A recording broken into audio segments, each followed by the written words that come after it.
All right, call to order Public Works Committee. Today is May the 6th. It is 6:02 p.m.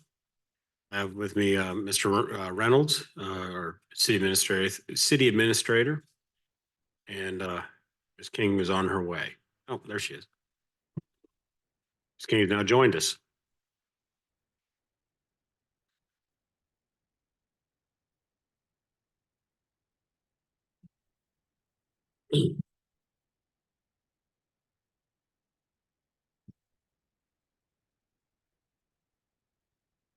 All right. First section, public comment. Tornadoes sound like trains, is that what I've always heard? It's a little different tonight. Any public comments? All right, nothing online. All right. What do I hear? Approval and reading of minutes? Motion to approve as submitted. I have a motion to a second. Second. A second. Any discussion? None. All those in favor say aye. Aye. Ayes have it. We'll move on to reports from communications from city officers. Mr. Fleeman. Thank you, Mr. Chairman. Tonight I'll keep it brief. Public Works, we're working on our sewer rehabilitation project and also the stormwater project at Oak Park. Not too much has happened. They're either still in design phase for Oak Park or just working along with the camera and cleaning activities in sewer. Public Works has taken on the responsibilities of the capital projects from economic development.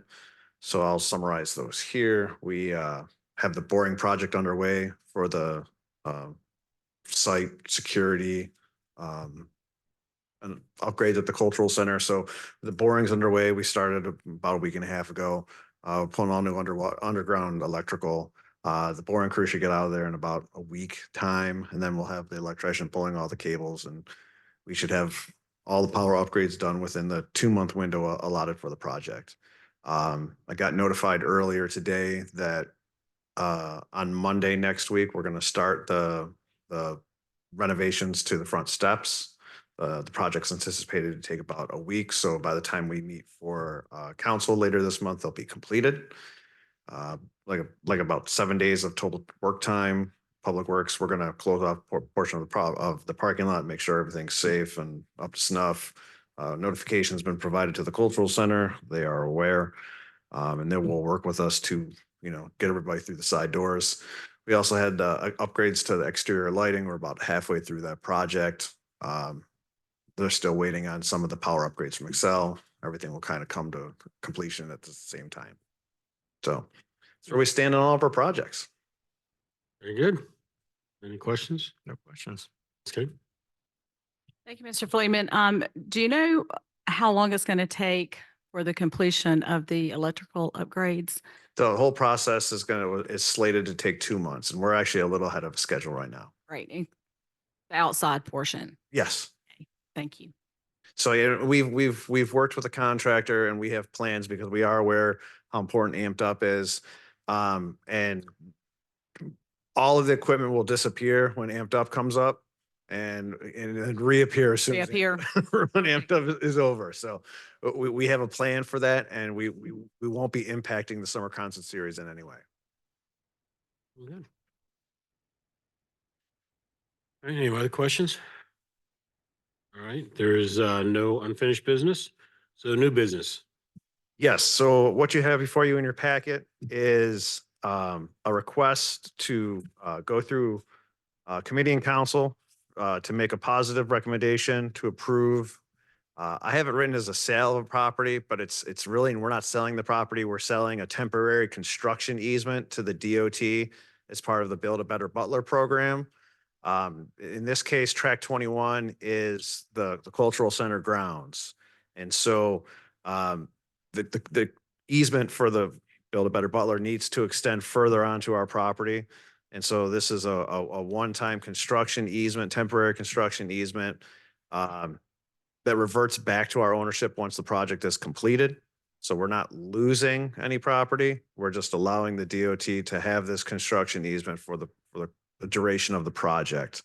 The cost to cure and the offset financial financials for the cities and total of, I believe it's $78,935. The only thing we technically need to do is during the construction process, we're gonna have to relocate the one flagpole at the monument, not at the Veterans Monument, but at the Cultural Center electronic sign. And we certainly can move that temporarily and then restore it when the project's over. I'm asking for you guys to make a recommendation, positive recommendation through committee to council for this to be executed and for us to continue down working on the Butler project. Do I have a motion? Mr. Reynolds. Thank you, Chairman. I'd like to make a motion to forward this to full council with a recommendation of approval. We'll leave it at that. All right, do I have a motion? Do I have a second? For the resolution. Yes. I'll second that. All right, any discussion? Mr. Chairman. Please. So, Daniel's texting me right now saying that I think he's thinking upon further reflection, this might need to be an ordinance. So I think he and I need to kind of discuss that a little bit more, but if we could just recommend, forwarding this to council for consideration, and then we'll sort that out, whether it's a resolution or an ordinance. Do we have to amend this? How do we? That was not, that, Michael didn't have resolution in his motion. So we should be good. I just said recommend, forward to full council with a recommendation of an approval. So we can sort out the final form. We were originally kind of going down the ordinance route, but then seeing that this was a temporary act and not a permanent loss of property, then that's why we switched it to resolution. But I think Daniel's got second thoughts. And so as to form, we will sort that out. Okay. Well, that was my question, why it wouldn't be written up as just a lease agreement, termed period or something like that, but Last time we did a temporary easement, we did it as a license, and that was the preference of the city attorney at the time. So we'll DOT sent over a temporary right of way, as you see in the packet. Mhm. So typically when I've done these in the past, they've always been by resolution. So I'll get with Daniel and we'll sort it out and we'll arm wrestle for who's right. so I don't need to rescind anything. We're good to go. I think Thanks. if we keep positive momentum on this moving forward, we'll figure out final form for council. And then if it does require an ordinance, we'll just read it twice in May and June. We understand the intent, so. All right, any discussion outside of that? We have none. All those in favor say aye. Aye. All those opposed? Guys have it. Moves on to full council. All right, public comments. Anyone? Okay, there's no public comment. Committee concerns? No concerns? What do I hear on adjournment? So moved. Second. Any discussion? No. Move on. All those in favor say aye. Aye. Opposed, like sign. We're adjourned. Next up is Building Codes Committee.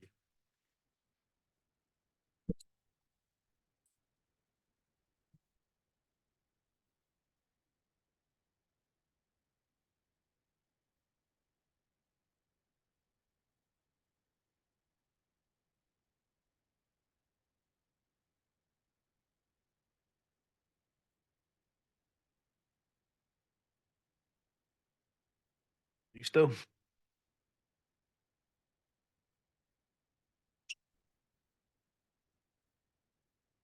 You ready? That's good. All right, 6:12 PM. I officially call to order Building and Codes Committee, May 6, 2024. 6:12 PM in attendance physically. Mr. Matney. Virtually, Mr. Allgood. Good to see you, sir. Mr. Duncan, Ms. Miller, various and sundry guests. First, our next agenda item is public comment.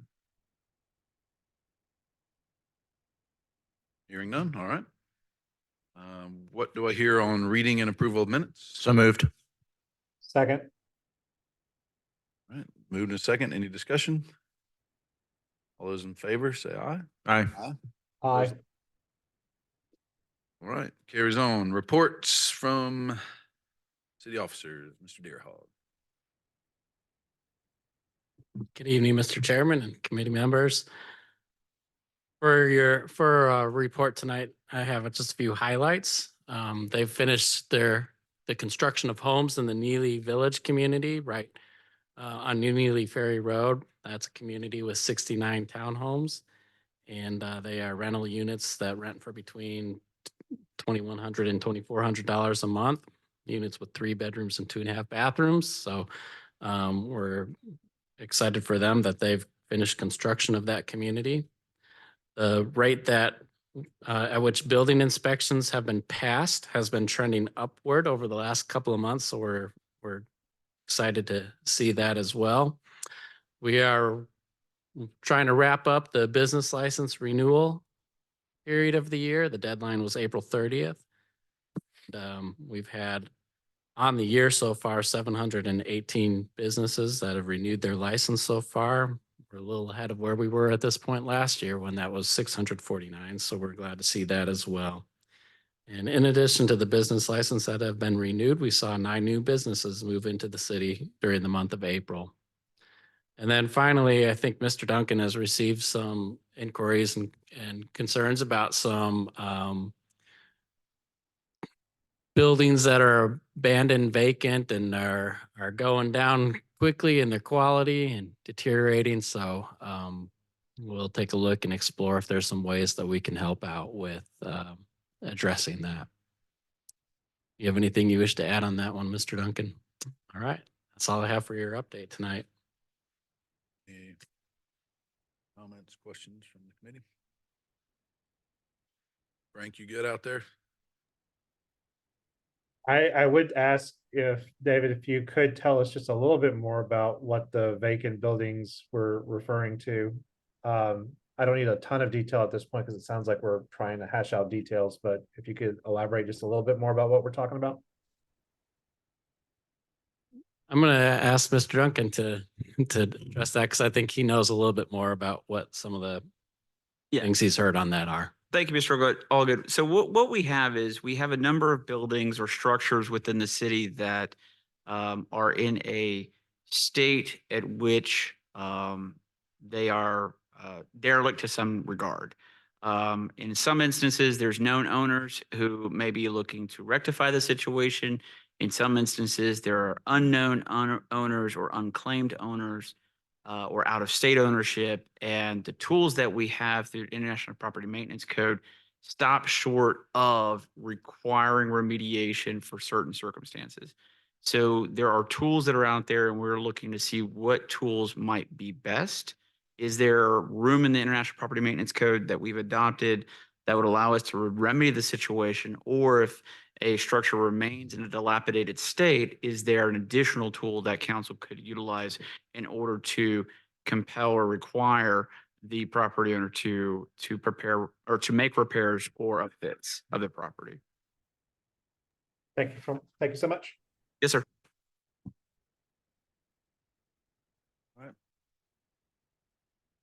Good there. Our next agenda item is unfinished business, which we have none. And as usual, we have plenty of new business. Mr. Deerhog. All right, thank you, Mr. Chairman. So the first item that we have on the agenda tonight under new business is a request to rezone property. Includes 3.3 acres along Miller Road.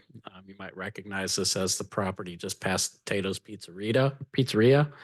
The request before you tonight is rezone that from the S1 district to the RM district. And the intent of the applicant is to develop the property for some attached single-family homes. I've included in your packets tonight just a conceptual rendering of the type of homes they're looking to develop at that property and a conceptual layout. The conceptual layout includes about 23 homes they're anticipated to sell for over $300,000. We'll have 2 stories, have brick and hardy board exterior finish, and are anticipated to be rear loading garages along at least the front part of that development that would face out to Miller Road. This went to the Planning Commission at the end of April. They reviewed this request and held a public hearing. There were no comments provided at the public hearing, and the Planning Commission voted 5-0 to recommend approval of the rezoning. And it is also the staff recommendation to approve this rezoning. Staff finds that it's consistent with the comprehensive plan for that area, and it provides vital housing opportunities that are in support of a walkable city center. That's the report we have for that item for you. Any discussion from the committee? Questions? Mr. Allgood. Thank you. When it comes to, and this would have been a JR question, but I doubt he's there, and I know that he's looking like he's leaving the city. But the question is, with the classification for S1 with approximate 3.3 acres, what are economic development opportunities there if it remained S1? But I don't know if anyone there can answer that question. Yeah, I can answer that. There's not much. We've had some folks looking at properties for different types of operations that normally go along with contractor type businesses. But what we've seen is they keep looking because they haven't found a property sized right for what they need. So that's generally probably what you're looking at on an S1 property of this size. It would either be like for a small contractor outfit or even a mini self-storage facility with just a few units, not a very large one. But we haven't really seen or heard of interest for S1 property besides those types of uses. The other question that I had, and now that I'm looking at it, the tiny print, it looks like we've got a 25-foot setback all around the property, except for the front of the property where we only have a 10-foot setback. And it looks like the stormwater pond will go to the right of the property. Is the developer there in person? He is. Okay. I was just curious if he or she may be willing to kind of walk us through the plans on whether or not we're going to clear cut the site, whether or not there's any wiggle room to increase that buffer so that it's beyond 25. I know 25 is usually the minimum. So I was just curious if the developer would like to comment on the project. Mr. Chairman, if you're all right, I'll recognize Mr. Barrett Wood and he'll come up and address that. Yeah, thank you.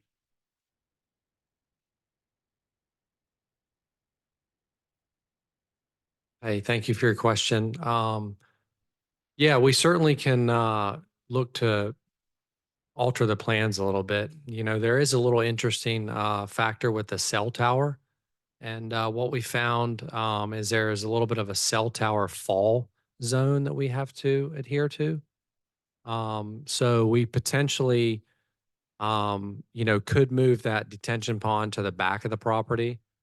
And it's still kind of a preliminary plan. Ultimately, we felt that residential was better there to be walkable to the city center, but are still kind of finalizing the exact plans, if you will, for the layout. Thank you. What I always appreciate is when the developer does show up. So I appreciate you being there. Just want to acknowledge that. It does to me, based on what Mr. Deerhawk said about the S1 district, it probably makes more sense to be residential. But one of the things that I know that we are continuing to look for in our comprehensive plan and elsewhere is how can we curb stormwater? How can we encourage more open space? And I can see that you have over here, it looks like some space devoted to open space in different areas, but how can we maintain those as green areas, maintain as many trees as we can, that sort of thing. So I'm shedding some light on my feelings, but overall, I appreciate you being there. And that's all the questions that I have, Chairman. Sure. Sure. Yeah, I mean, certainly, and I appreciate your feedback. I mean, ultimately, we just want to do something that works well for everybody there. And, we thought residential would be best, so certainly we'll come up with some other plans. Good.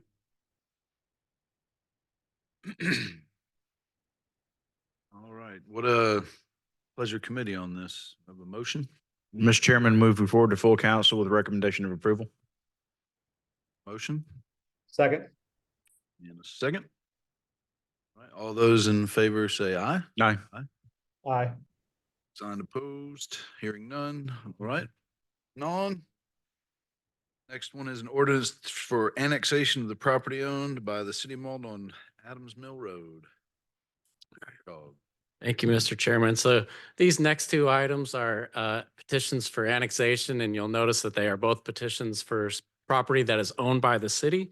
So the first one is, as you just said, is a very tiny piece along Adams Mill Road. In fact, it's so tiny, it's only 2/10 of an acre roughly, but it is owned by the city and for some reason is not inside the city limits. So it makes sense for this to be in the city limits so that it falls under our jurisdiction as it relates to multiple facets. So this is being presented to you tonight for your consideration of the annexation of this 2/10 of an acre property owned by the City of Mauldin.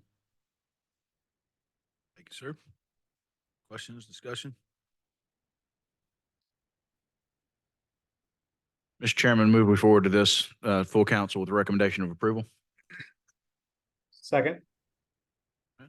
Motion and a second. Any discussion? All those in favor say aye. Aye. Aye. Opposed, like sign. Hearing none, we'll move on to that one. And then our next one is the ordinance for annexation of another property, as you mentioned, we own on Fowler Circle.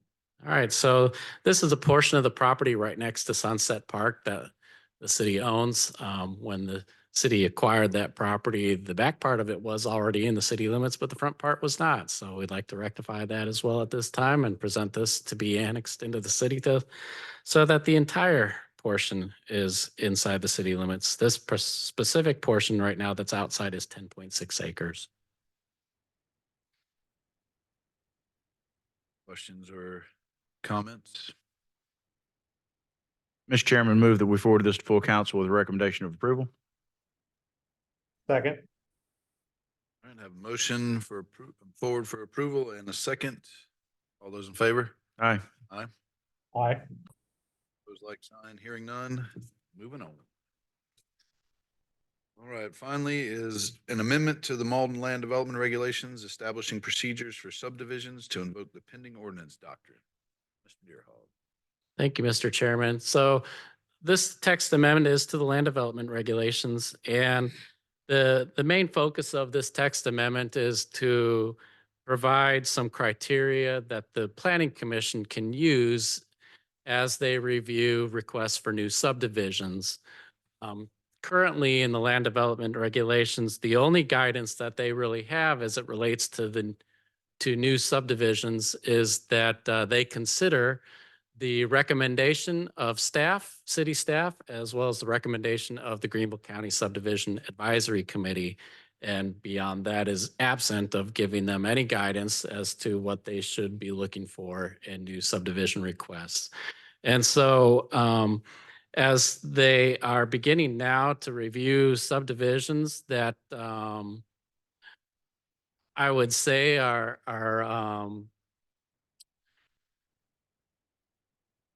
they view it as maybe not in the best interest of the city and might be inclined to deny or reject subdivision requests, it is imperative that we give them some criteria that they can base their decisions on so that if those decisions are appealed through the court system, that the Planning Commission has a defensible position. So that's the focus of the text amendment before you tonight. We've also cleaned up a lot of things in the first few chapters of the land development regulations so that they're consistent with how we practice things. Our land development regulations have largely been taken from the county regulations, and the county doesn't exactly do everything the way we do it. And so that's why we've also cleaned up some things that they're consistent with our practices that we do in the city. But the the criteria that we have in the draft ordinance for the review of subdivisions by the Planning Commission reviews 6 criteria. I'm glad to go over those if you wish, but I will summarize or conclude my report on this to say that they did hold a public hearing on this item. There happened to be one representative or one individual who was there, and you heard from him tonight, who just kind of briefly gave his support of what's been presented here, because I think it provides some predictability for both applicants who are developing property, as well as predictability for people who are interested in general of new projects coming in. So they can know what to kind of expect in the review by the Planning Commission. So did receive one comment of support at the Planning Commission meeting. The Planning Commission voted 5-0 in favor of, or I should say 5-0 to recommend approval of this. And naturally it has the support of staff as well. And you noted, sorry, one more thing you noted too as well, that there's the pending ordinance or doctrine that's attached to this ordinance, and that is because we do have some subdivisions going through the process right now, and it would be helpful for all parties involved if they have these criteria that they can use to review those subdivision projects. That's my report on this item. It's the committee. Thank you, Mr. Chairman. Just a couple of questions. And David, you did go ahead and answer one, because I was going to ask how closely they mirrored the counties while doing what the city needed for it to do. My other piece is in terms of stakeholder groups. Barrett, you were here. Have we talked with the HBA or the realtors? Because I know that when the county went through its LDR review, there was a lot of back and forth among the various groups. And I think that they probably could have smoothed things a little easier if there had been some discussion. How much discussion have we had with those groups? So we haven't talked with the HBA, but we have been talking with some development groups, developers and engineers, especially some that are working through the process even right now, who have a lot of interest and have historically brought a lot of projects to the city. So we've been working with them to make sure that they kind of have a grasp and understand the criteria that we're talking about right now. And the response we've got back has been positive from the groups we've talked to. I think one of the things they recognize, and usually when we do have applicants bring forward subdivisions, one of their comments a lot of times is, well, you have to approve it because I'm zoned for this, right?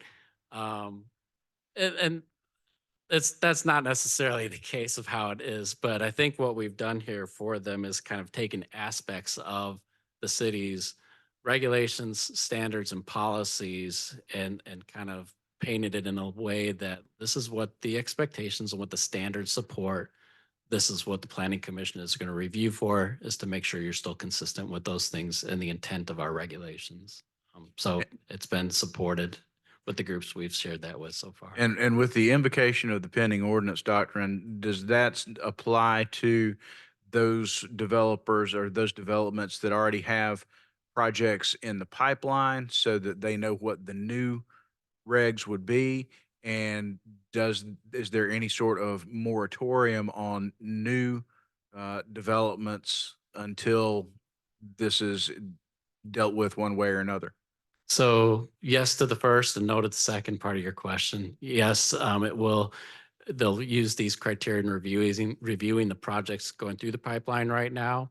And the applicants in the pipeline are aware of that. In fact, one of them specifically waited to submit their project until they knew that this was being considered. But it will not place a moratorium necessarily where we won't issue approval on anything. So anybody that's not in the pipeline simply would enter the pipeline with these as the guidelines until the issue's dealt with. Correct. Okay, thank you. Thank you, Mr. Chairman. Sir. Sure, all good. Anything? David, could you dig a little bit deeper into the explanation between a public provision and a private provision for the citizens So I'm looking specifically under section 1.6, page 35, we got A and B. If you wouldn't mind just digging a little bit deeper so that our citizens know the difference between public and private provisions.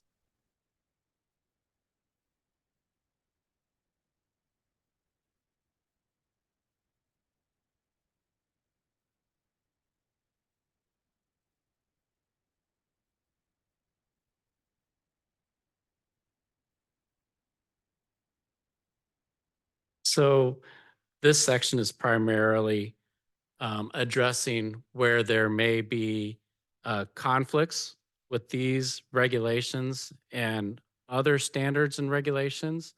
And where we're talking about public provisions is where there's any state, county, or city law that would regulate or apply to development. And in those cases, if there's any difference between the standards in these land development regulations and any other state, county, or city ordinance or law, then the higher standard would prevail, or the more restrictive requirement.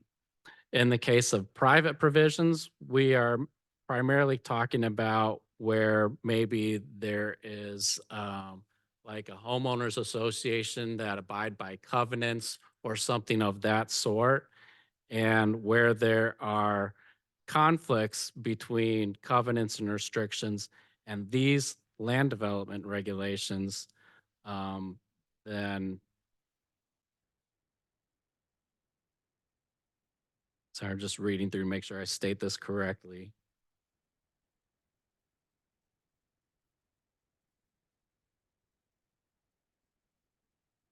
Then the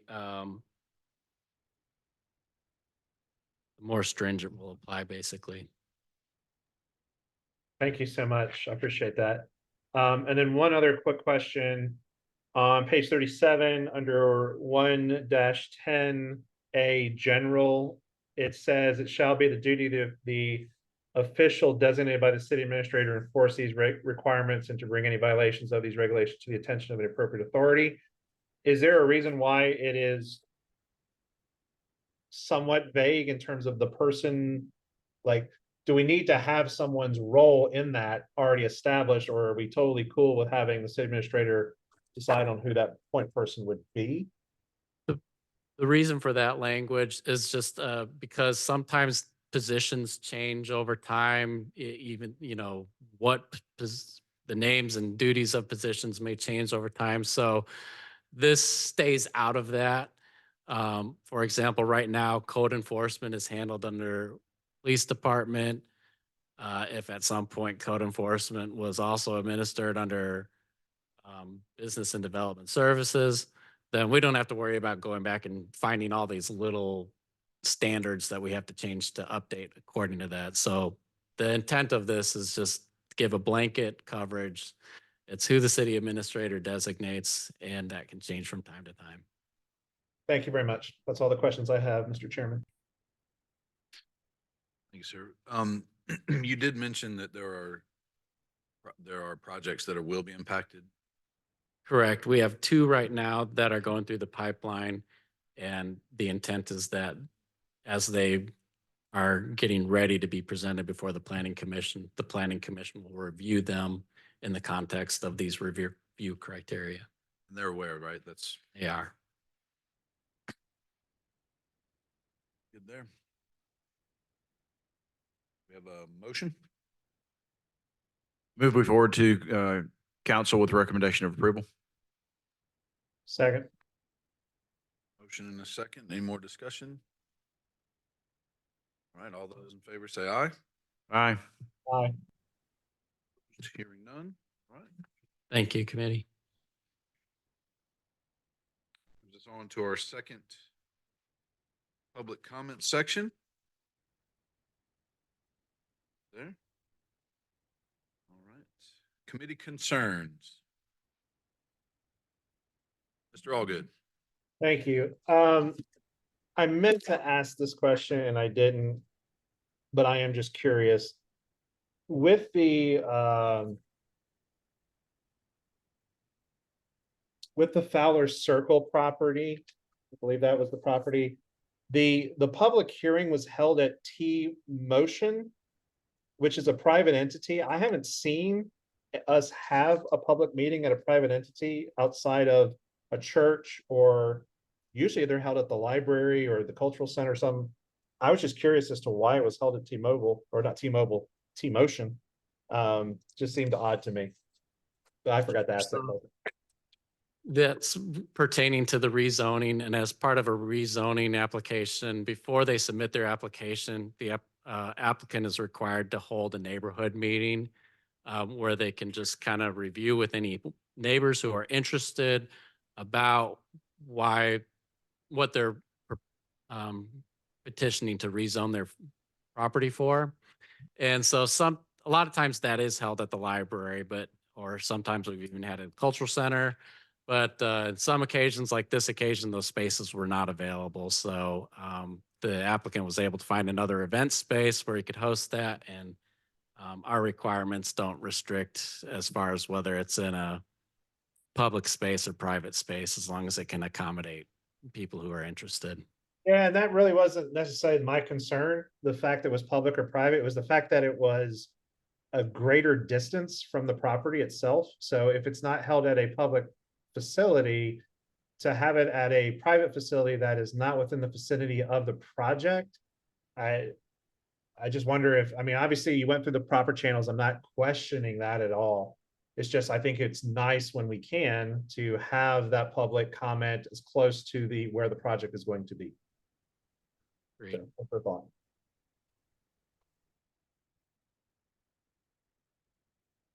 Is there any other concerns? What do I hear on adjournment? So moved. Second. Discussion? All right, all those in favor of adjournment? Aye. Aye. Like sign opposed, hearing none, we are adjourned at 6:39.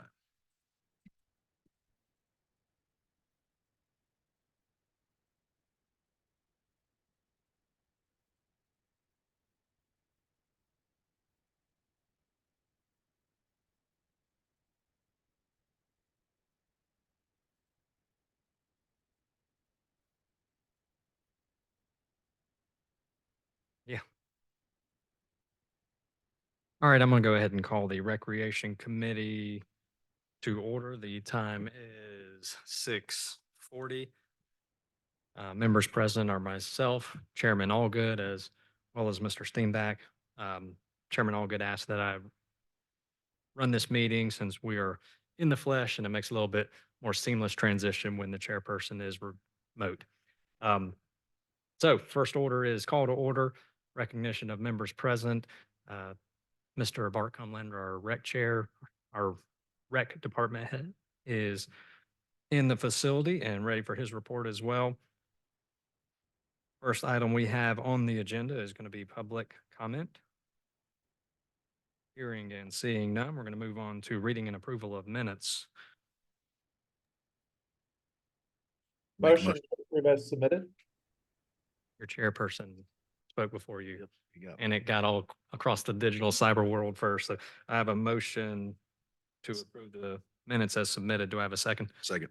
I have a motion and a second. All those in any discussion, additions or changes? Hearing and seeing none, all those in favor, say aye. Aye. Aye. Carries unanimous. Thank you, Mr. Allgood. Thank you, Mr. Steinbeck. Next item is going to be reports and communications from our city officer, Mr. Bart Linder.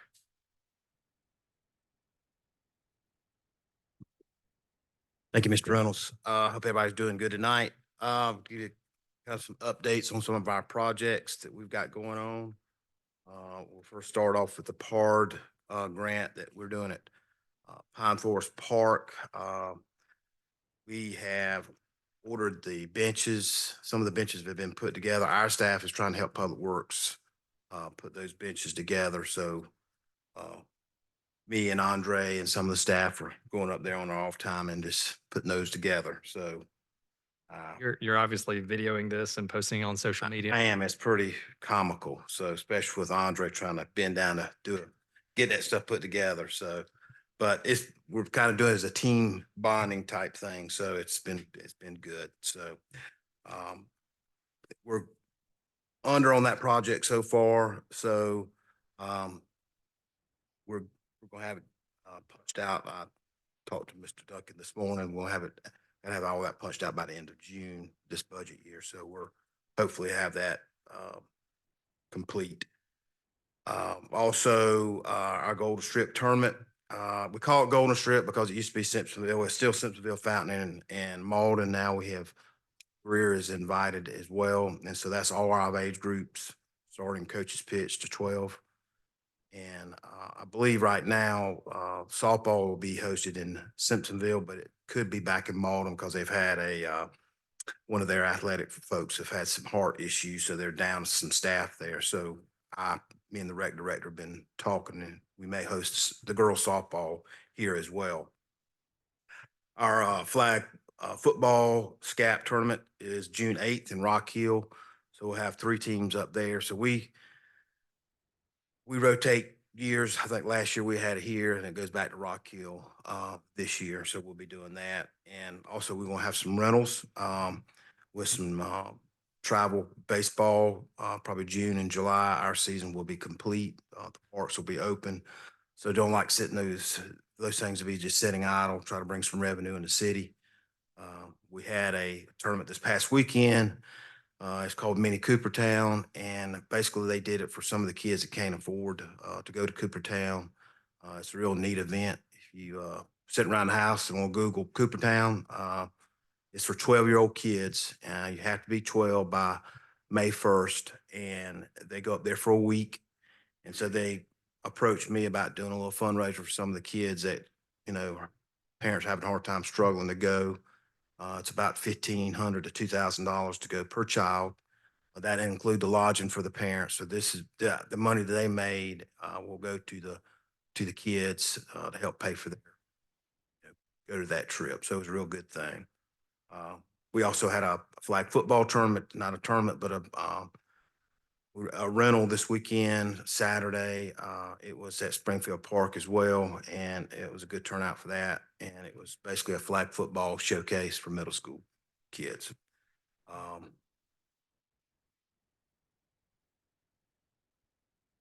state appropriated fund project is just about complete.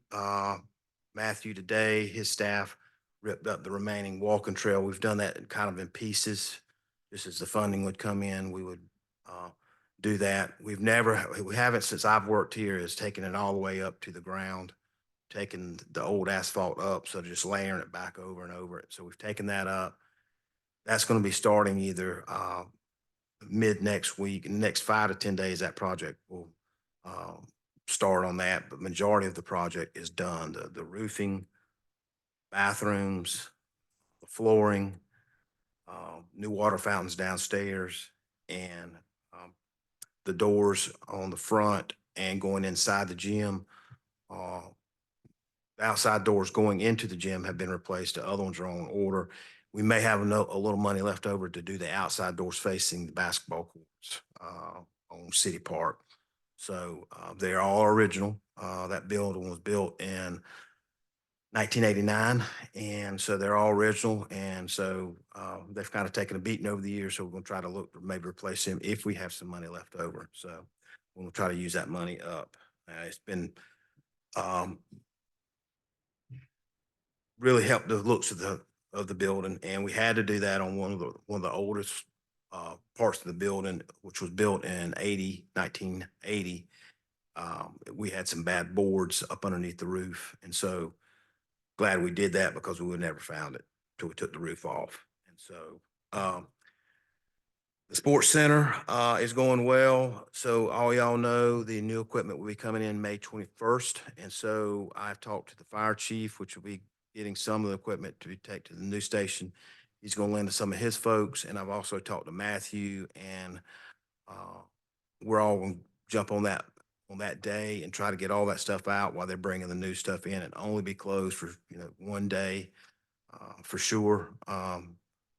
We was going to try to leave it open, but we felt like it would be a liability trying to get that stuff in and out. And so we're going to try to all work together and get that equipment out and get the new stuff in.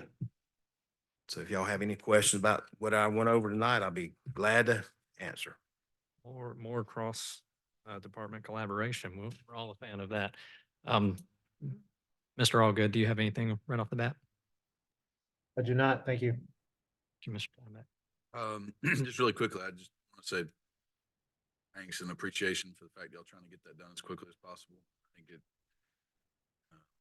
would be very reasonable for y'all to take your time and shut it down for a longer period of time. In fact, y'all are pulling it all together. That's pretty cool. Thank you Yep. for doing that. Thank you. Yeah, I would second that as well.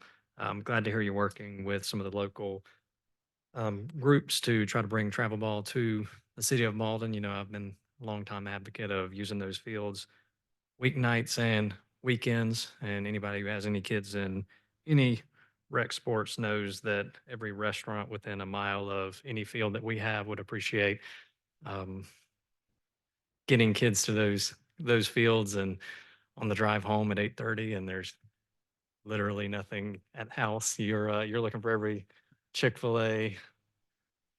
Yeah, Chick-fil-A. Well, and also I know you've been there. The hotel on 385 was booked Saturday night. And so it was a mixture of graduation and baseball players. So There is an absolute huge market in that, and it is with any youth sports. But we have something that a lot of other towns don't have, and that's some real estate with great fields on it, and a public works department that takes great care of them, and a rec department willing to keep them up and nice. So utilizing connections to try to bring as much traffic through those, I will always support and be an advocate of. So certainly from a council perspective, keep us in the loop on what we can do to continue to support your department to do so. Mr. Allgood, Mr. Steinbeck, anything else? All right. Thank you, Mr. Cumlander. Next item we have is unfinished business. We have none. We have no new business. So our next item is going to be public comment. Hearing and seeing none. What do we have on committee concerns? All is well in rec committee. What do I hear on adjournment? Move we adjourn. I have a motion to adjourn. Do I have a second? Second. I have a motion and a second. Any discussion? All those in favor say aye. Aye. Aye. We stand adjourned. Thank you. Your next committee meeting is public safety.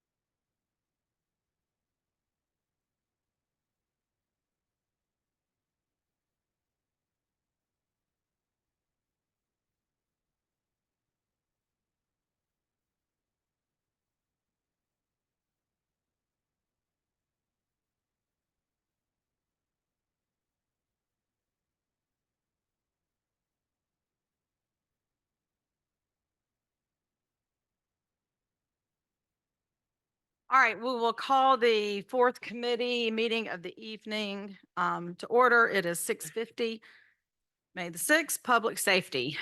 Present, we have myself, Mr. Kraling, and then we have Mr. Allgood joining us via Zoom with his peace sign. Hello.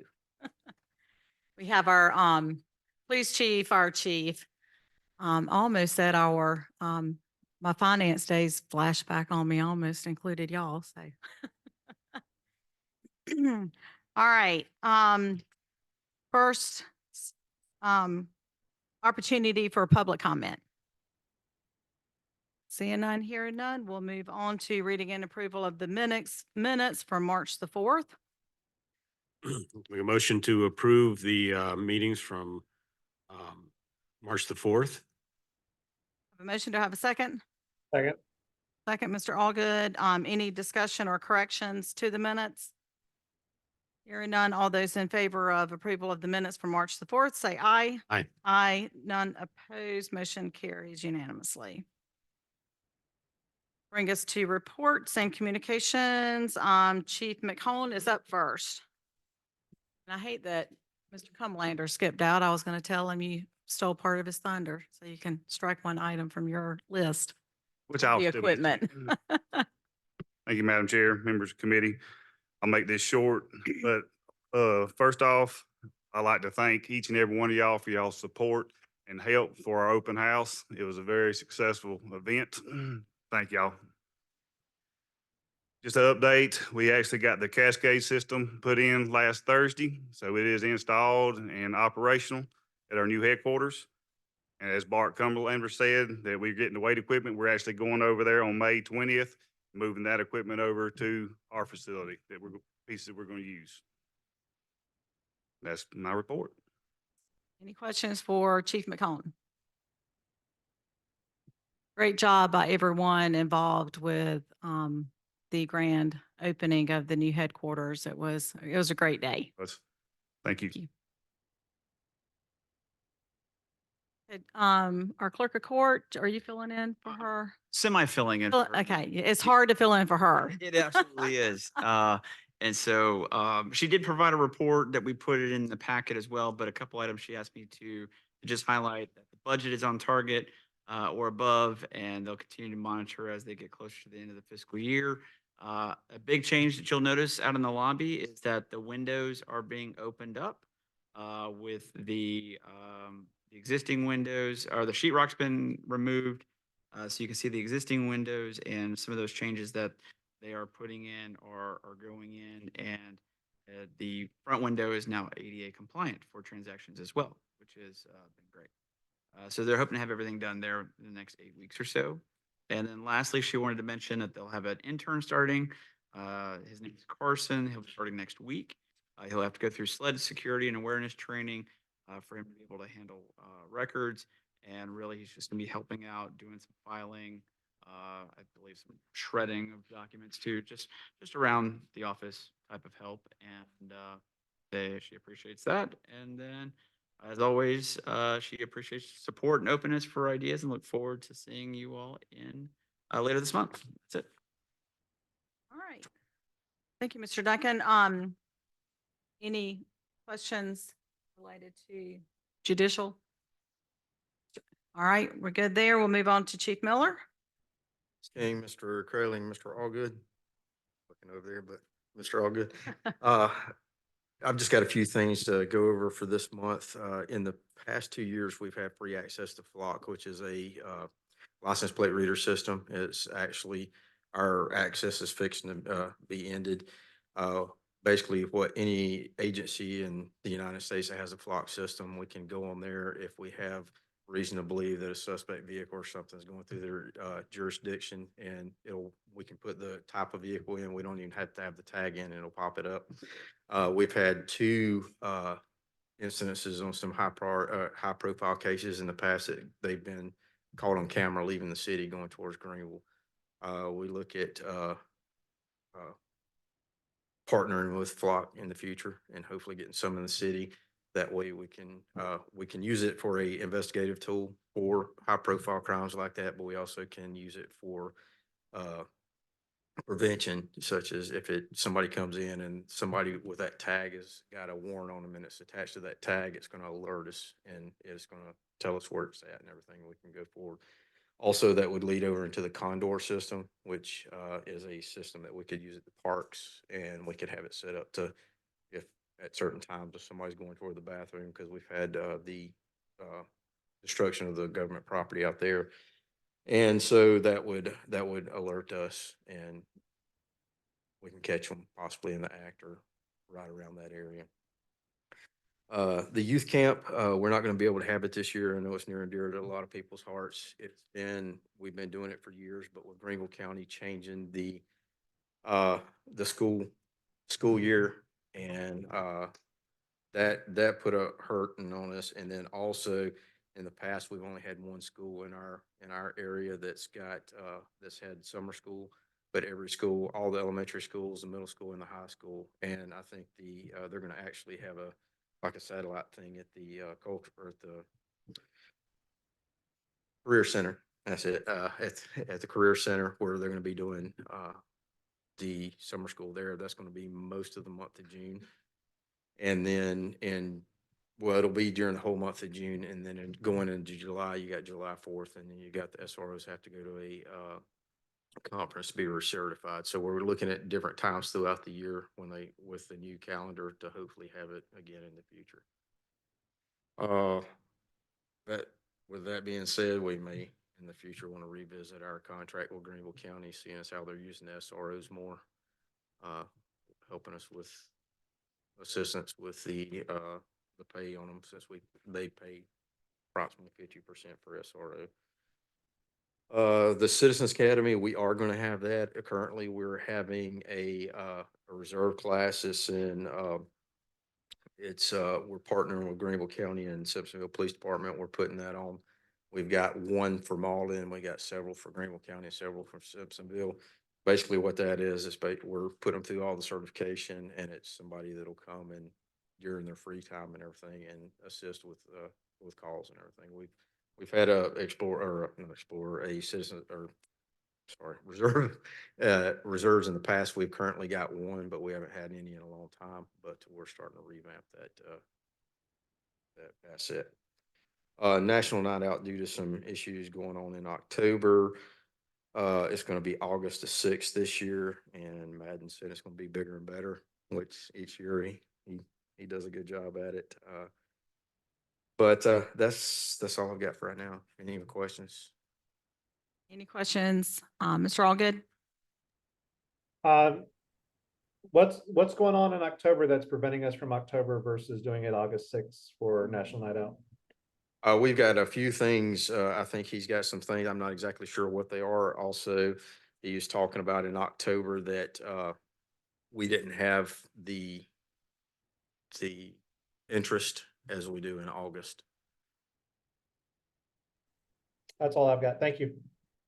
Weather-wise, it was good in October, but Yes. it was different. It didn't kick off the school season like Right. I think a lot of us are used Right. to Yeah, that night it's being. definitely hot, but we get a lot more interaction with the public, a lot more Yeah. come out. Just a quick comment on our fleet having the lights back on.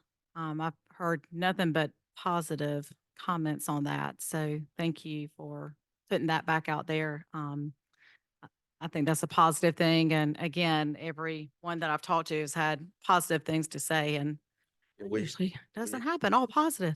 Yeah, we haven't had any negative response Yeah. about it. Of course, Facebook, you're gonna get some people that Shh. throw their comments out there. But as a matter of fact, we were at staff meeting this morning. I was pointing to a car going down the road with the blue lights on. So, but yes, it's very helpful. Hoping that it slows down traffic and also prevents accidents. Well, and helps folks identify that our officers are on the streets, and it's easy to obviously when the lights are on, they can identify whether it's in our neighborhoods or on our Right. city streets. So That's when I got the biggest response was when it was in the neighborhoods, when it first started. People was wanting to know what was going on, then we'd explain driving to them. slow with the But light yeah. down. Yeah. But they loved it at that point, once we explained to them what they were doing. So I appreciate it. Thank you. Of course, I do know a bunch of 15 and 16-year-olds who have been wondering what the heck is going on too. So Steered straight. Exactly. I did see over by Advanced, one of your cars was on Main Street, and a car came flying trying to beat the red, yellow light, and slam the brakes on when they saw the blue lights. So take that as a win. Right. All right. Thank you, Madam- Chief. Madam Chair, I do want to circle back if I could for just a second on the flock system. Sure. It's okay. So to reiterate what the Chief was saying on that is we've had free access to that system for more than 2 years now, and we were recently notified that they would be ending that free service. Okay. We asked what it would cost in order to maintain our current service level, and they said that that would be an $18,000 a year charge. So we asked, well, what would we get for that other than just access to this tool? They said that for the 18,000, it would also include the installation and maintenance of 6 cameras. So right now, Simpsonville, the county, Greenville City, does Fountain Inn have it? Mountain Inn. Fountain Inn has them. So they're all on the same flock network. And although currently we can go into the system and search for a vehicle that we're looking for, a suspect vehicle, we would not have the capabilities come July 1st. And when we do have access to it now, it's not coming into the city, it's only when it's going into other jurisdictions. So it's not that we can see anything that comes in. So one of the things that we were able to look at the final budget numbers after our last conversation, we can include that, but we feel like we wanted to bring at least maybe to next month's a little bit more in-depth details about the flock system and make sure council's comfortable with it before we would move forward with that initiative. Simply because it is a new tool. It's although it's something we've had access to, actually having those 6 cameras installed throughout the city would be a new thing for us. You do see them as you go into Greenville, just up 276. You see them over heading into Walmart in Simpsonville. It's that pole mounted camera with a solar panel. That's what they look like. So we did want to just at least touch on it, that we're looking at that. We were able to make a way for it in the budget for next year, but we definitely still want council to sign off on it before we move forward with that initiative. And daily, we get reports through email that of other agencies throughout the United States going online, so we can actually tap into those if we need to. So are we looking to bring that to committee in June before the final reading or did you? Yes, ma'am. We're going to talk about it more again in June, kind of give a full in-depth overview presentation of it. If council doesn't move forward with it, then we would just not move. The line items wouldn't change or anything for the budget. We just wouldn't execute that particular procurement. Understood. Yep. Thank you. Thank you. Okay, we have no unfinished business, so we'll go right into new business. The first item is the Bowling Springs Fire Department automatic aid agreement. Chief McCone. Thank you, Madam Chair, members of the committee.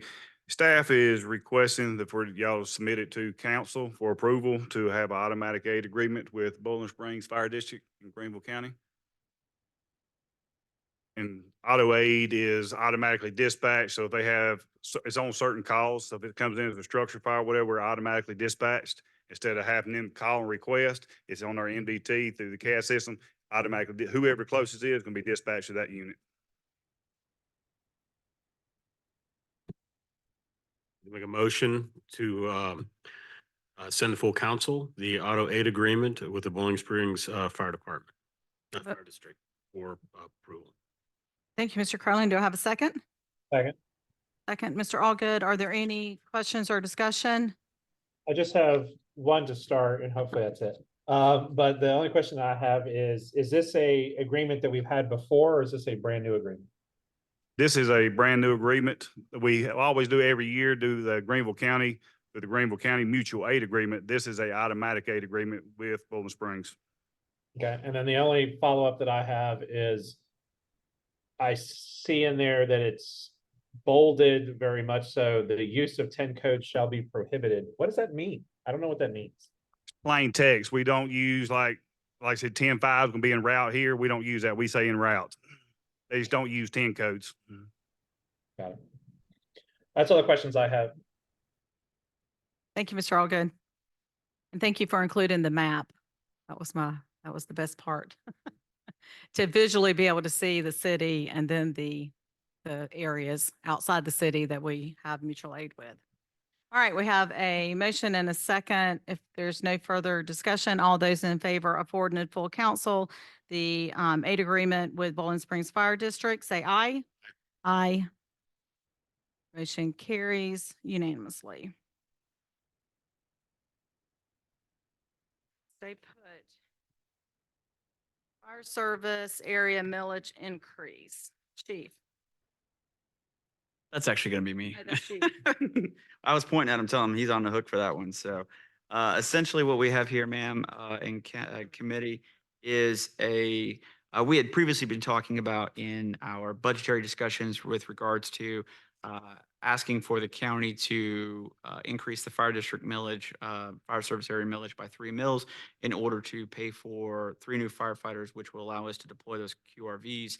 And so we actually do have to make a formal request to the county in the form of a resolution. We've already submitted the draft. to the county, so that way we could be included in next week's committee meeting with county council.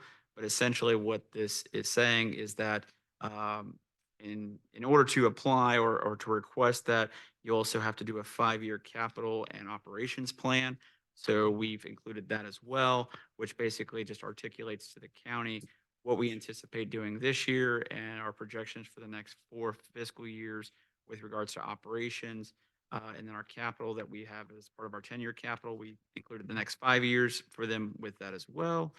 And then ultimately, this request, if granted by the county, but would be reflective and impacted on those residents and businesses in the FSA, and not necessarily the city, but in the fire service area. Motion, does someone like to make a motion to forward to full council, the fire service average millage increase resolution? Thank you, Mr. Curling. Do I have a second? Second. Any further discussion or questions? We discussed this lengthy during our budget process, so I think we all understand. So with no further questions, all those in favor of forwarding the resolution to approve the millage increase resolution to full council, say aye. Aye. Aye. Motion carries 3-0. Thank you, Chief. Miller.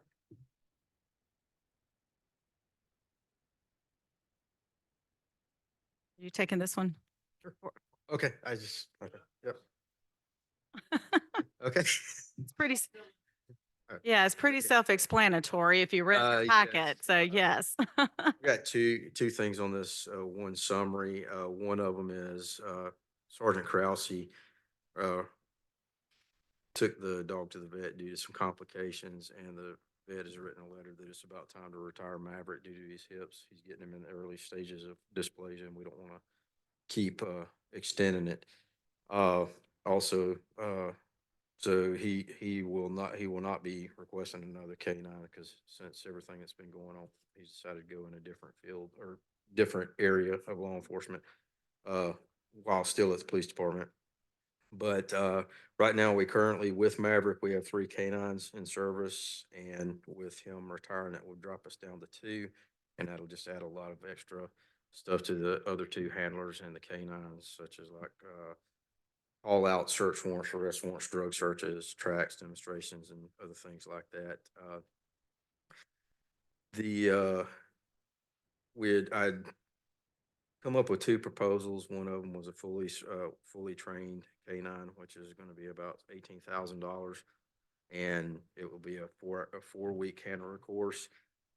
We can get a dog like we have in the past and get it trained through Greenville County. I've gone back and checked, and they've still got good trainers there, and we could purchase a K9 for $11,000 or $11,250 that would go through a training course there with the handler. That way they can do all the problem solving when they have issues. Also, there'll be no travel, lodging, or meals, because it'll all be local. Also, the other thing that we're requesting is a drug terminator. Basically, it's a incendiary device that, or incendiary device that basically we burn the drugs and stuff in. That way that we can destroy them. The one that we have currently is starting to rust and everything, so it's not safe for the P&E clerk or anybody that's around when she's having to dispose of the drugs to use it. So we're requesting that we be able to purchase a drug terminator, and which is beneficial to the health of the P&E clerk or the person using it. Currently, we have approximately $78,000 in the drug forfeiture fund, and with the K9, which is $11,250, and the drug terminator, which is approximately $17,000, it'll just draw $18,250 out of there. All of this will be authorized because it's used to fight drugs. Well, even though I hate to hear that Maverick's having to retire, I'm glad that we're following some suggestions from several years ago when we were concerned about leaving our K9s in service too long. So Hate Matt's coming off the street, but glad he's got a good home to, Right. yep, Good home, and he'll have quite a few years. that's right. That's right. What we have here would be a motion for, the purchase of the K-9 and the purchase of the drug, burning device, which will, for 18,000, and it'll be funded through the drug forfeiture fund. What's committee's pleasure? Like to make a motion to purchase for the purchase of the K-9 unit or K-9 and the new drug terminator device using the forfeiture fund. Be sent to full council for approval. Thank you, Mr. Curlin. Do I have a second? Second. Second, Mr. Allgood. Any other questions or discussion? Hearing none, all those in favor of forwarding to full council, the motion to purchase a new K-9 and the drug burning device, say aye. Aye. Aye. Motion carries unanimously 3-0. All right, thank you, Chief. I do want to echo the fire department's, the fire chief in saying that we appreciate all that the council does for all the departments within the city. I was just going to let you know that we just did a final conditional offer, which will leave us full at this point. That's great. That in a long, long time, so we appreciate Till it. you get your new positions. I've got some in reserve. That's a good problem to have. It That's is, right. absolutely. That's absolutely. right. Thank you for Thank that update. Yes, Yes, sir. Okay, we're back around to the second public comment. Hearing none, seeing none. Committee concerns. Mr. Allgood shaking his head. Mr. Craylands has nothing. So what do we have on adjournment? So moved. Mr. Adjourn, do I have a second? Second. Second, Mr. Allgood. All those in favor of adjournment, say aye. Aye. Aye. Aye. We adjourned at 7:13. Thank you. I get to stay put.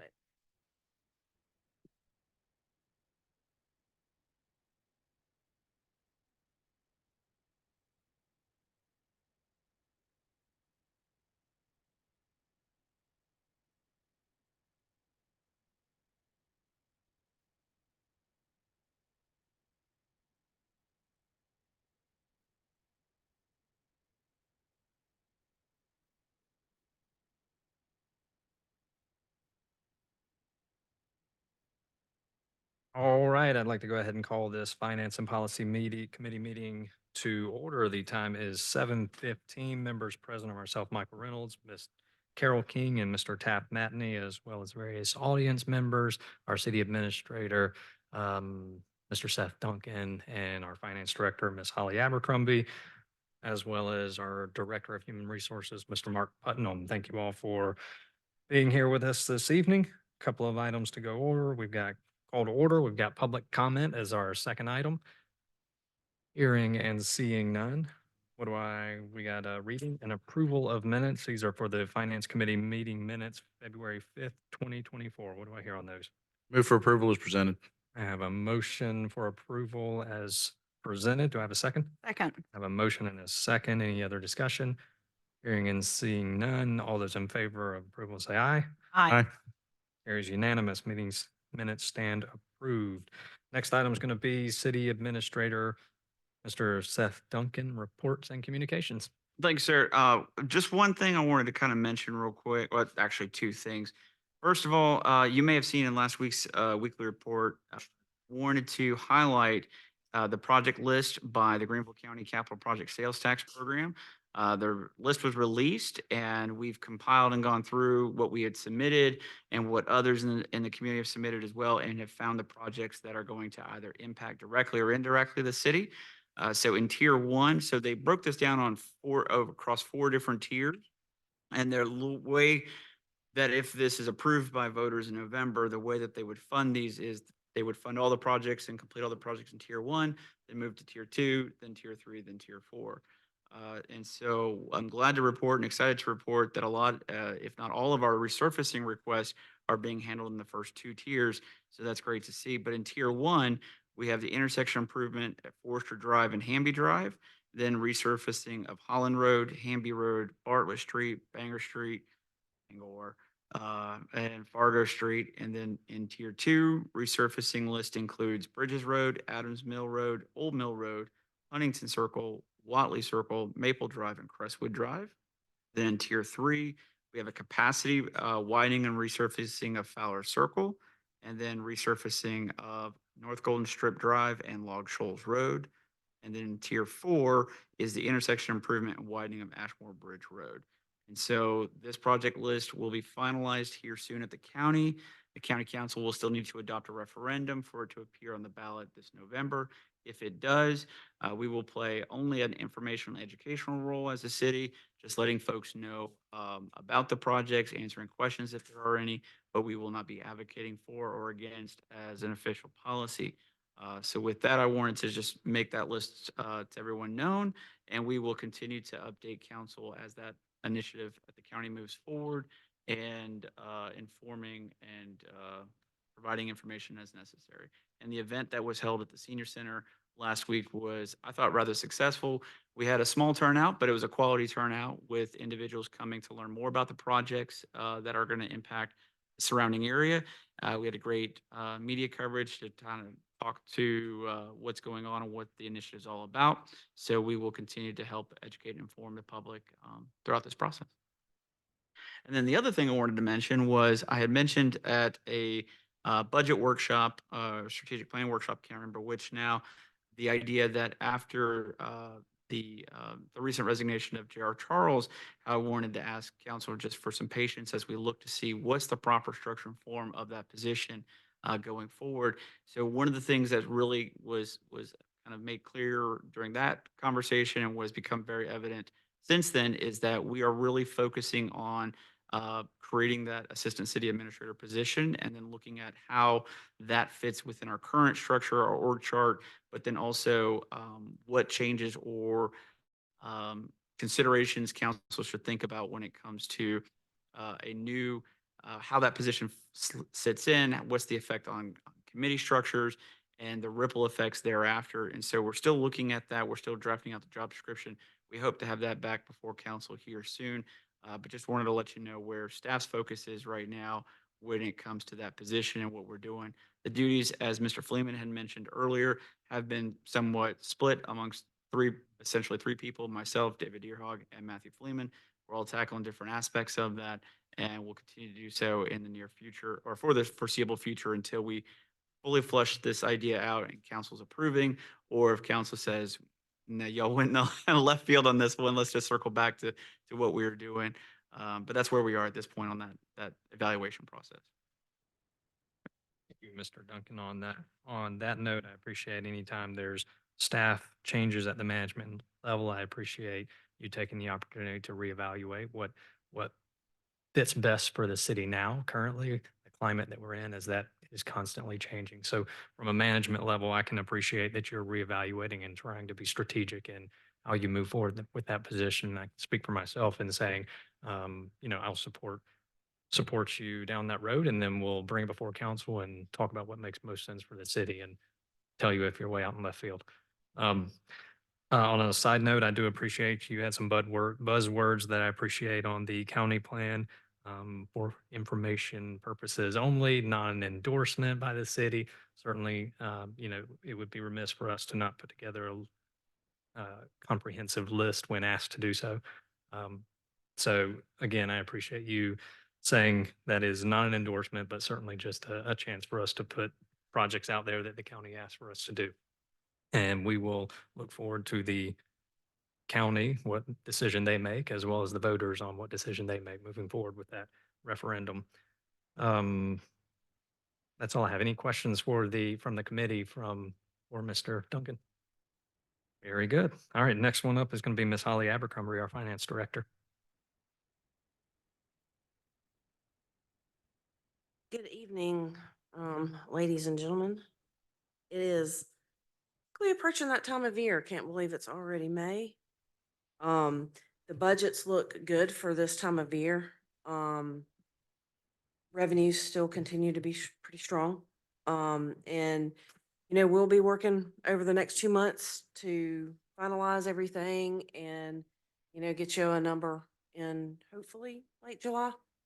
But that's where we are right now. And then, of course, you can tell what time of year it is by what's on the agenda. Budget ordinances. And, that's all I have. If there's any particularly questions, I would address them now, if you have any. Any specific questions for Ms. Abercrombie? Having none, thank you. Thank you, Ms. Abercrombie. Mr. Mark Putnam. Good evening, Mr. Chairman and committee. I wanted to give you an update on the employee handbook. We had targeted this month to have it ready and back to you. We are close. We are close. We are working now on the wording. One, we want to make sure it's legal. Number two, we want to make sure it's thorough but easy to understand. HR can sometimes over HR something, so we want to make sure that it is where the employees or anybody else can find what they're looking for. And we're looking at how it is laid out so that information of similar type are in the same section. Again, so employees can find what they're looking for easily and make sure. We'll keep you updated. We are certainly hoping we'll be back in June with it. So, any questions? Thank you, Mr. Putnam. Do we have any questions for Mr. Putnam?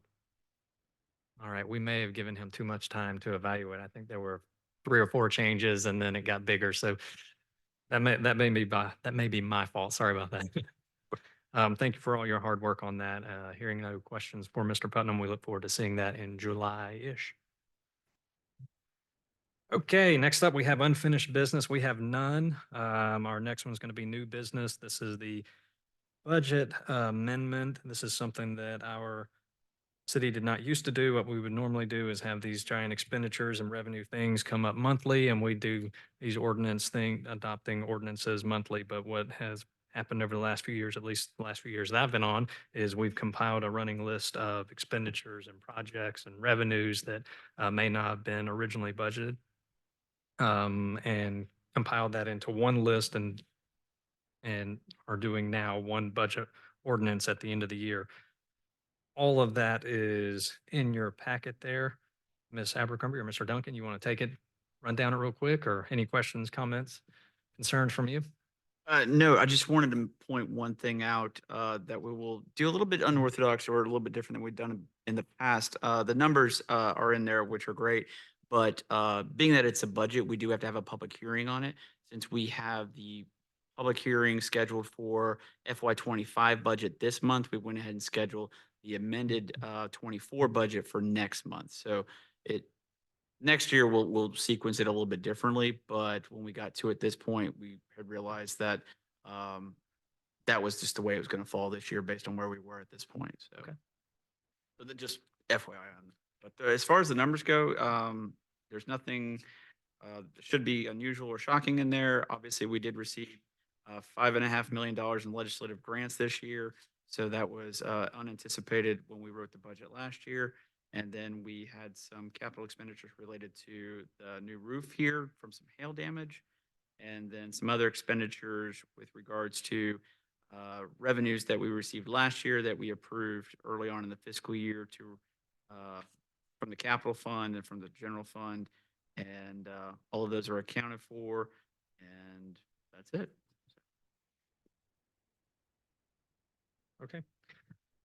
Mr. Chair, I'd like to go ahead and make the motion to forward to full council the budget amendment ordinance for your fiscal year 2024 for first reading. Thank you, Ms. King. I have a motion to forward to full council the FY 24 budget amendment ordinance. Do I have a second? Second. I have a motion and a second. Do we have any other discussions, questions, concerns? All right. I have a motion and a second. All those in favor of forwarding full council the budget ordinance for FY 24, budget amendment ordinance for FY 24, say aye. Aye. Aye. All those in favor say no. Carries unanimous.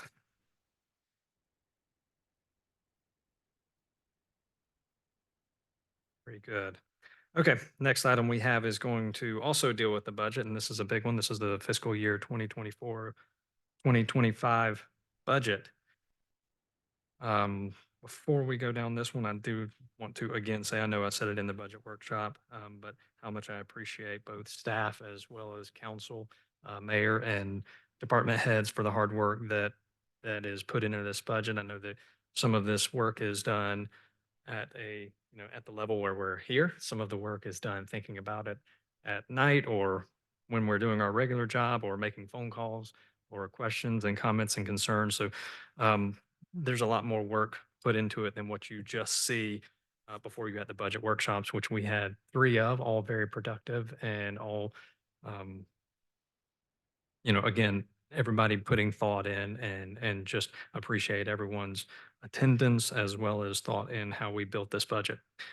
This is one of our most difficult sometimes responsibilities, but the way that we can serve our community best is to provide a strong budget that moves our city forward, as well as providing great service. This one's a tough one in that it's bigger than some in years past, but there's also great investments in the future of the city. Some of the ones I'd like to highlight were police officers. We're adding 4 patrol officers, 3 fire officers, 2 sanitation drivers, parks division staff, street division staff, as well as revamping our stormwater maintenance efforts within that. Various capital projects. And so just a very comprehensive budget that will serve our citizen and serve our citizens well over the next couple of years, or next year, excuse me. Holly would freak out if we had a 2-year budget, my bad. So all that said, it's a good budget. It was a good process and I appreciated everyone's input. That said, what do I hear on the FY 2025 budget as presented? Moved forward to full council with a recommendation for approval. Thank you, Mr. Matney. I have a motion to forward to full council with a recommendation of approval. Do I have a second? Second. I have a motion and a second. Any other discussion on this item? All those in favor say aye. Aye. Aye. It carries unanimous.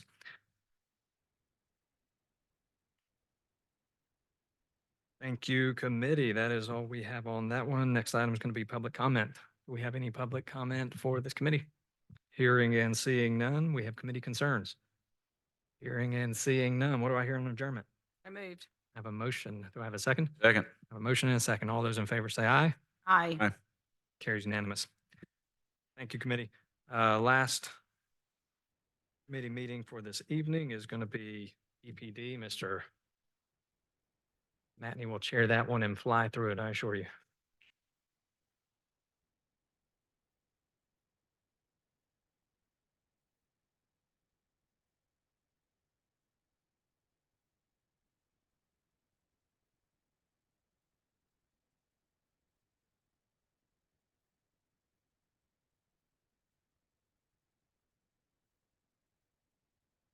All right, calling EPD committee together at 7:30 on May 6th.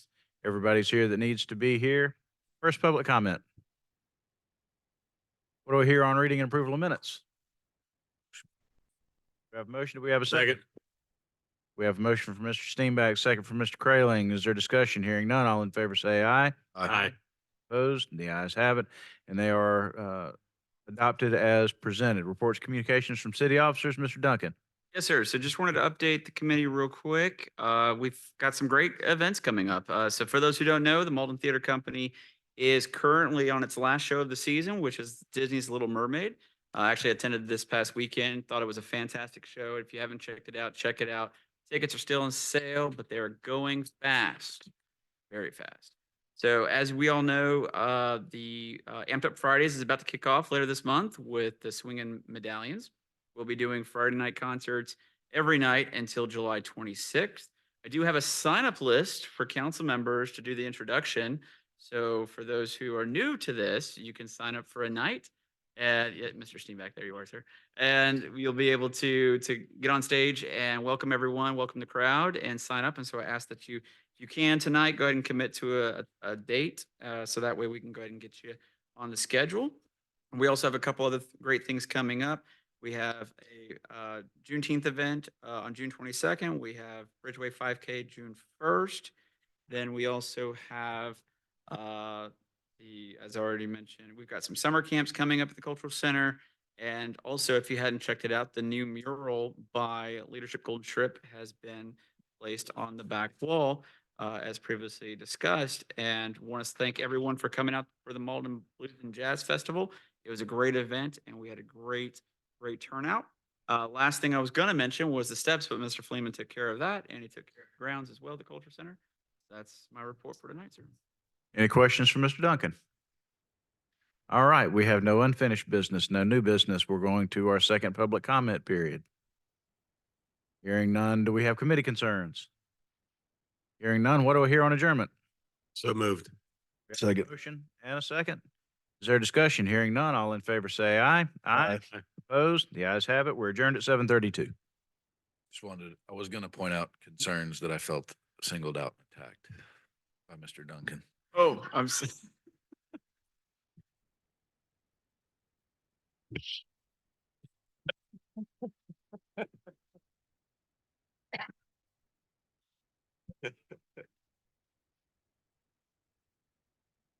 no pressure on signing up for that, by the way. But here is the sign up list for all those who want to sign up. Just send it out. I can. You don't have your schedule? Are you I got you first and last. I was told, Dina told me you were first and last. I was like, okay, that's easy. I'll send it out via email.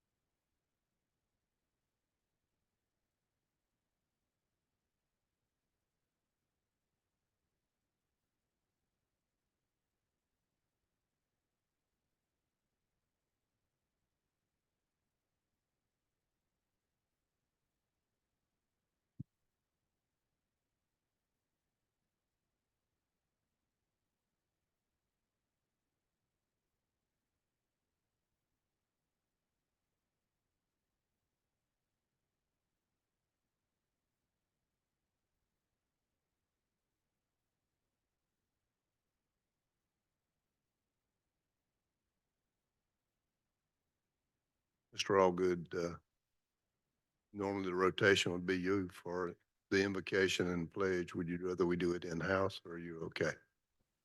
I can certainly do the invocation, but it is a bit awkward to do the pledge from a hotel room. So I would love if someone would be willing to take that on. All right, I'll be glad to do that one. All right. We will call to order our special called city council meeting of May 6, 2024. Approximately 7:35 PM. Let the records reflect that all are present in chamber, with the exception of Mr. Allgood, who is attending via Zoom. So we appreciate everyone being here.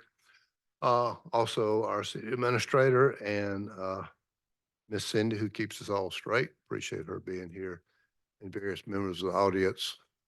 Good to see Joel Landback and other members, and even our attorney thought he would get a new view from out in the audience instead of being up here.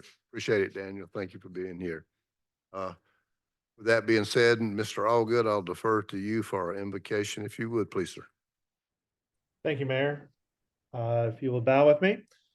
In the face of conflicts, natural disaster, social unrest, we pray for healing, resilience, unity, and hope for all our city departments, particularly our frontline workers and police and fire. Lord, please protect them. Finally, we ask for your guidance and wisdom as we conduct city business. In your name we pray. Amen. Amen. Thank you, Mr. Allgood. All will rise and face the flag. Pledge.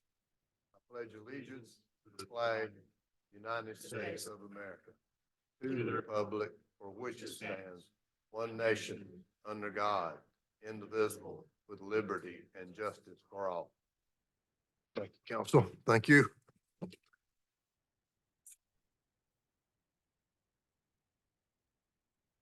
First item on our agenda now is new business. This would be a matter related to economic development. Mr. Matney? Mayor, move we enter executive session to consider an economic development matter related to city center under section 30-4-70A2. Thank you, Mr. Matney. Is there a second? Second. Second from Mr. Crayling. Any discussion? Hearing none, all those in favor of executive session as stated by Mr. Matney, say aye. Aye. Aye.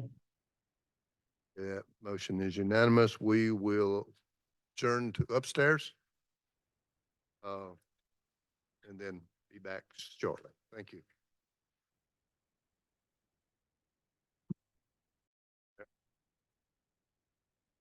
Mr. Frank, can you hear us, sir? I can.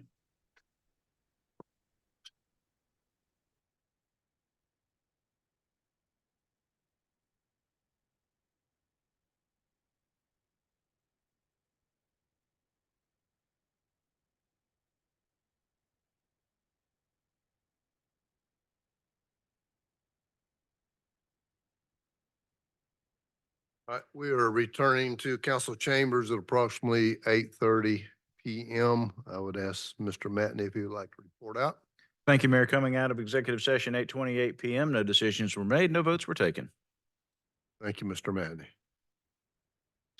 Next item on the agenda is possible actions item discussed in executive session. Council. Mayor, I move that we adopt an amendment to the development agreement between the City of Mauldin, Parker Group Development LLC, and Long Branch Investors LLC. Okay, thank you, Mr. Matney. Is there a second? Second. I have a second with Ms. King. Any discussion? No discussion. All right, the call for a vote. All those in favor of adopting the amendment as stated by Mr. Matney, say aye. Aye. Those opposed, like sign. Hearing none, the motion carries 7-0. Any other action? Hearing none, we're to council request. No council requests. What's the pleasure of council on adjournment? Move we adjourn. Second. Who was the second? Mr. Steenbeck. All right. All those in favor of adjournment say aye. Aye. Aye. Those opposed, like sign. Hearing none, we stand adjourned at 8:32. 8:30, yep.